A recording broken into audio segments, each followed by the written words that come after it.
Buenas compañeros, profesora, el grupo de Iniet Rodríguez Porras y Manrique Rojas Conejo en el trabajo final para el curso de los tributos en particular, seleccionamos el tema o seleccionamos como tema la aplicación de activos intangibles.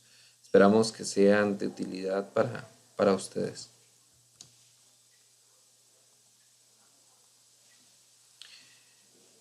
Lo primero que tenemos que referirnos es a la doctrina. Y la pregunta inicial es, ¿qué es un intangible? Para esto debemos basarnos en la norma internacional de contabilidad, la NIC 38. La NIC 38 indica en el párrafo número 7 que un activo intangible es un activo identificable, subrayo identificable, más adelante lo vamos a analizar, de carácter no monetario y sin apariencia física, que se posee en una entidad para ser utilizado en la producción o en el suministro de bienes y servicios, o para ser arrendado a terceros o para funciones realizadas con la entidad. Este activo debe reconocerse y medirse. Para tal razón, la entidad debe demostrar que el elemento que se está valorando cumple con la definición que anteriormente mencionamos. Si cumple con esta definición, entonces ya estaríamos ante un activo intangible y posterior a eso hay que hacer el análisis de los criterios de reconocimiento. También hay que analizar para lo que es reconocimiento y medición los requerimientos indicados, a los cuales se le aplicarán los costos, que son los soportados inicialmente para adquirirlo o producir internamente el bien, o para los costos posteriores, ya sea para añadir, sustituir o dar mantenimiento al bien que se está analizando. La palabra que se lo llama anteriormente, identificable. Entonces, para considerar si un activo es identificable y que cumpla con la definición de activo intangible, tenemos que valorar o comprobar que ese activo o que ese elemento es separable de la entidad, que se puede separar de la entidad y se puede vender o transferir o puede darse en explotación o arrendarlo o intercambiarlo de forma individual o conjunta.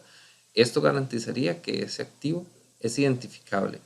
Y también cuando surgen derechos contractuales o de tipo legal con la independencia para que se puedan o puedan ser transferidos o separables de la entidad o de otros derechos u obligaciones. Esto sería el elemento que responde a la pregunta o a la palabra identificable.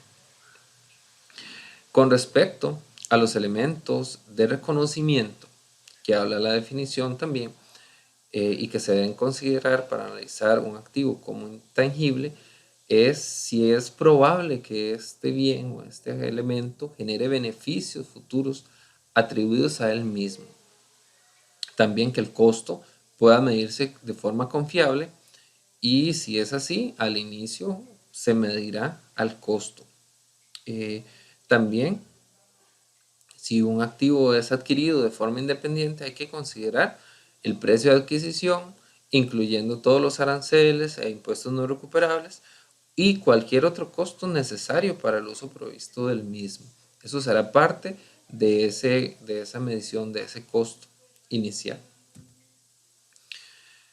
Los activos producidos internamente pueden ser varios, pero no todos responden a un activo intangible.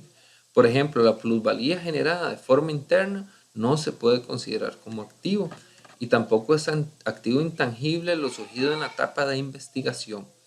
Los desembolsos que se hagan en una etapa de investigación son reconocidos como gastos del periodo. Eso es lo que indica la normativa. Un activo intangible o un intangible que está en la etapa de desarrollo se reconocerá como activo en la entidad si ésta puede demostrar que se completará su producción y va a quedar disponible para el uso de la empresa, o si la empresa puede demostrar y dar certeza de la intención que tiene para completar este activo para uso o venta de la empresa. También se puede reconocer si la entidad tiene capacidad para utilizar o vender el activo o la forma en cómo generará beneficios económicos futuros.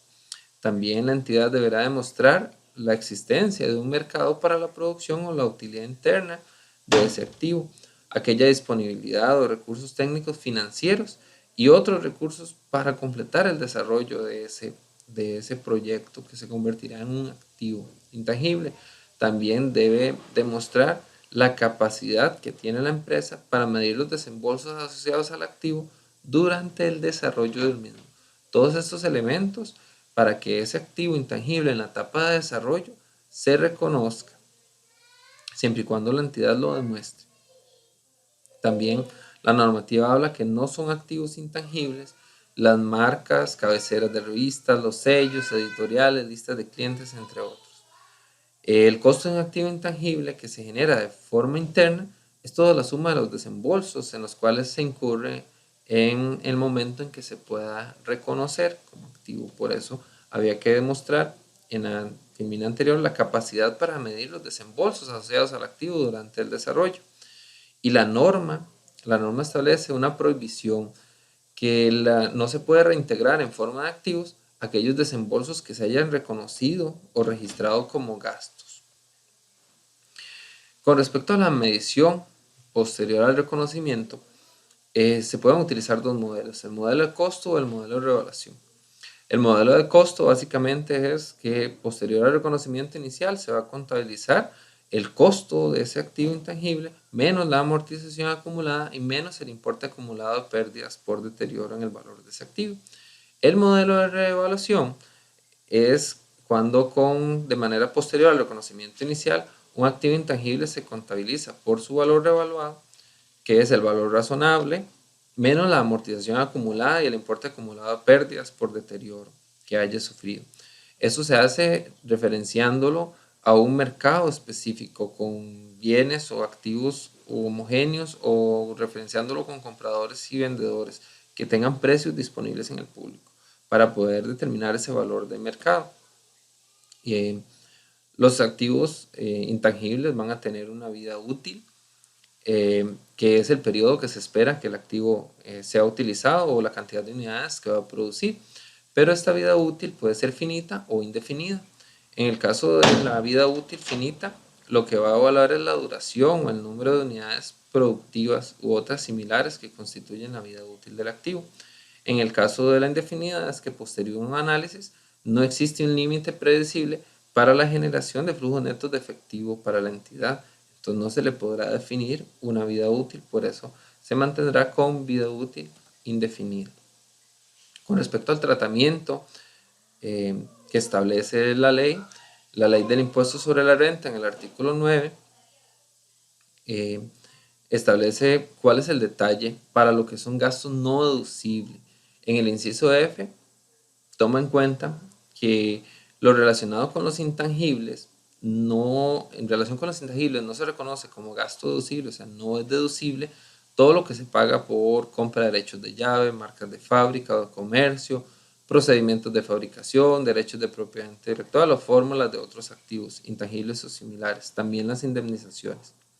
También con respecto al tratamiento, según la ley, en el artículo 12 sobre el reglamento de la ley del impuesto sobre la renta, habla sobre los costos y gastos que son deducibles. Entonces, se podrá o se tendrá derecho a deducir de la renta bruta los costos y gastos necesarios contemplados en el artículo 8 de la ley del impuesto sobre la renta, siempre y cuando se pueda demostrar que estos son necesarios para producir ingresos actuales o potenciales grabados con el impuesto sobre las actividades. Entonces, que sean necesarios para producir ingresos grabados sobre el impuesto de las utilidades. Y en cuanto a los gastos de la organización de empresas, no serán deducibles de la renta bruta, las inversiones en general, ni el valor de los activos depreciables o los activos intangibles, que es el elemento que nos interesa en este momento. El valor del activo no será deducible.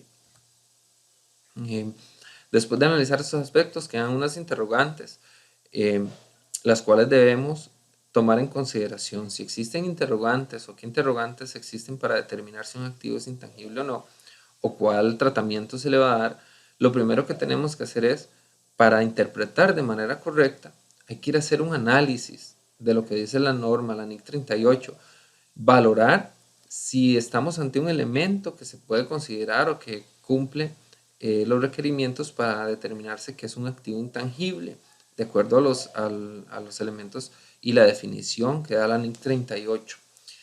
Si posterior a esta interpretación definimos que sí es un activo intangible, hay que irse a la normativa, a la ley del impuesto sobre la renta y determinar el artículo 9 de la ley y analizarlo, si se puede tomar en cuenta el mismo porque no forma parte de la lista que se indica en ese artículo de la ley del impuesto sobre la renta.